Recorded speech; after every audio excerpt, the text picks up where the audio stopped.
In this table, we can clearly see that the 4 first-tier cities in mainland China occupy the top 4 positions. This reflects a very serious issue, which is how long it would take to afford a house solely based on local average wages and savings. Let's take a guess at how long it will take to solve this problem. Did you guess the answer?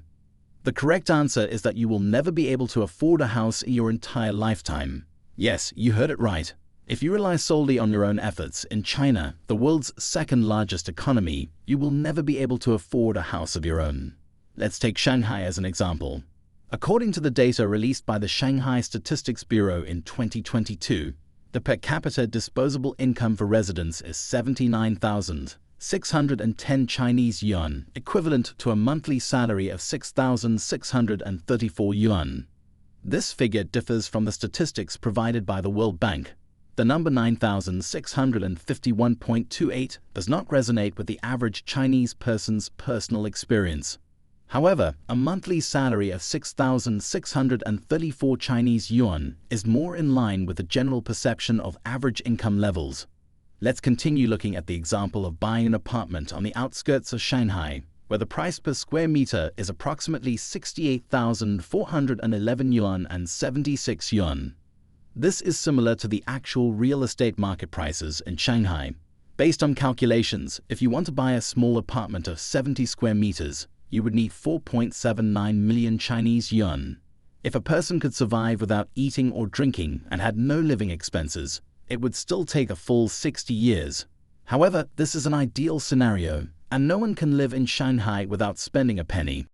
Despite such exorbitant housing prices, the home ownership rate in China has not decreased but rather remains exceptionally high. As early as 2017, the BBC reported that 70% of the millennial generation in China were homeowners. This phenomenon is difficult to explain in any country worldwide. We will explore the reasons behind this phenomenon later, but first, let's examine the challenges faced when buying a house under such harsh conditions. First and foremost, the most immediate challenge is that buying a house requires emptying the wallets of 6 individuals to pay for the down payment, and then using half of the combined salaries of a couple to repay the remaining mortgage and bank interest. The 6 individuals refer to the couple themselves plus both sets of parents. Due to China's previous one-child policy, most families typically have only one child. This phenomenon of buying a house with the financial support of 6 individuals clearly exceeds the affordability of most people, but unfortunately, it is a very common situation. The reason why these families are willing to exhaust all their resources to purchase apartments they can't afford is closely tied to China's social resource allocation. China is a unique country that labels individuals based on their birthplace, making it difficult for them to freely move across provinces. It's like a country divided into many different small countries based on provincial divisions, where individuals can freely enter and exit between these small countries. However, when it comes to healthcare, education, and social welfare, they are treated differently. For example, a person from Henan province cannot buy a house or register a car in cities like Beijing or Shanghai, nor can they enjoy medical insurance outside of Henan. If a Henan resident working in Beijing wants their child to attend school in Beijing, they need to obtain special permission and pay high tuition fees. Most importantly, even if their child receives education in Beijing, they are not eligible to take the college entrance examination, Gaokao, in Beijing. This may seem insignificant, just a test for university admission, and can't they simply take the exam in a different location? However, it is precisely this reason that compels numerous families to do everything possible to move to large cities. Buying a house locally is merely a means to obtain local residency, while providing their children with education is the ultimate goal. In China, all social resource allocation is monopolized. Whether it is the government or corporations, in order to enter these stable salary institutions, one must have an excellent university degree. The imperial examination system, which originated in China over 2,000 years ago, continues to have an influence in this country. Many people believe that the Gaokao is a continuation of the imperial examination system and remains the fairest means of social resource allocation in China. As long as one can be admitted to a prestigious university, individuals from lower socio-economic backgrounds have the possibility to climb the social ladder. However, when we closely examine the difficulty level of the Gaokao in each province, we find something peculiar. Let's take Beijing and Henan as examples.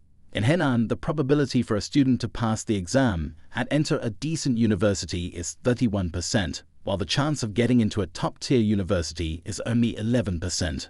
This is because Henan province has approximately 1.3 million candidates each year who share the same set of exam papers. It's important to note that the Gaokao papers are not standardized nationwide. The difficulty level is adjusted based on factors such as population in each province.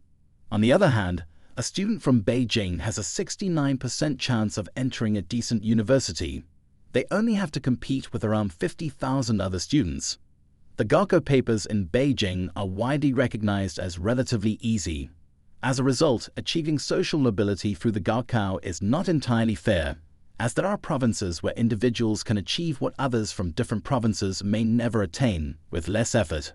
It is because of this disparity that families who firmly believe in the transformative power of education are willing to go to great lengths and incur any cost to ensure that their children receive education in first-tier cities and participate in the Gaokao. Certainly, the imbalance in resource allocation between different provinces is just the tip of the iceberg. What is even more concerning is the divide between urban and rural households in China. It is important to note that approximately 800 million people in China hold rural household registrations, which are distinct from urban household registrations. There are significant differences in social insurance and medical insurance between these populations. Social insurance in China is mandatory, and it can be seen as a form of pension. However, the retirement pension proportions differ between rural and urban populations. Urban residents enjoy higher social security benefits, with higher insurance reimbursement rates compared to their rural counterparts. Additionally, urban areas offer more employment opportunities, not to mention the disparities in educational opportunities for their children. The high housing prices in China are caused by various factors. Firstly, China has a land ownership system where the land is owned by the state, and individuals can only have land use rights rather than ownership rights. For example, when buying a property in China, one can only obtain a maximum of 70 years of usage rights. This creates a connection between housing, social status, and resource allocation. Developers are not the main culprits because they are subject to various taxes and fees imposed by the government, such as business tax, urban construction tax, education surcharge, land value added tax, property tax, stamp duty, corporate income tax, personal income tax, and deed tax, among others. In other words, when a developer sells a property, about half of the income goes to the government. Developers also need to go through bidding or auction processes with local governments to obtain the rights to develop land, which can cost billions or even trillions of yuan. Additionally, most home buyers need to take out loans, and China's high loan interest rates mean that if you buy a 5 million yuan property, you may end up paying 2 million yuan in interest to the bank, which means you are essentially paying 7 million yuan for a 70-year usage right of a 70 square meter property. This is a complex web created by the Chinese government, tightly trapping individuals and preventing them from breaking free. That's why Chinese housing prices are so high while there are still many people wanting to buy houses. Thank you for watching this episode, and we'll see you next time.